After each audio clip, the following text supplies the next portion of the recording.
অনেকে বাজার থেকে একসাথে অনেক গরুর মাংস কিনে ফ্রিজে রাখেন। কোরবানির সময় তো আরো বেশি। কিন্তু প্রশ্ন হচ্ছে, ফ্রিজে রাখা মাংস কতদিন পর্যন্ত নিরাপদ? স্বাদ আর পুষ্টিগুণ অপরিবর্তিত থাকে কতদিন? চলুন জেনে নেই বিশেষজ্ঞদের মতে গরুর মাংস সংরক্ষণের সময়সীমা কেমন হওয়া উচিত।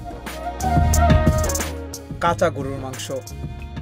রোস্ট বা বড় টুকরো মাংস ভালো থাকে 4 থেকে 12 মাস পর্যন্ত।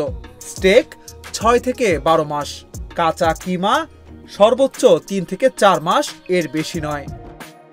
রান্না করা গরুর মাংস। রান্না করা মাংস 2 থেকে 3 মাস পর্যন্ত ফ্রিজে রাখা যায়। এরপর খাওয়া গেলেও স্বাদ নষ্ট হয়ে যেতে পারে। গুরুত্বপূর্ণ কিছু পরামর্শ। ফ্রিজে মাংস বেশি দিন রাখলে নষ্ট না হলেও স্বাদ ও গুণমান কমে যায়। সংরক্ষণের আগে অবশ্যই এয়ারটাইট প্যাকেটে ভালোভাবে মুড়ে রাখুন।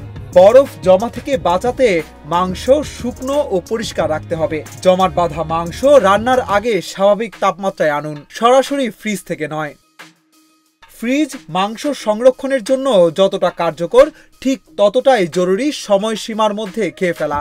অতিরিক্ত মাংস ফ্রিজে রাখার আগে এমনভাবে পরিকল্পনা করুন যাতে স্বাদ ও স্বাস্থ্য দুই ঠিকঠাক থাকে।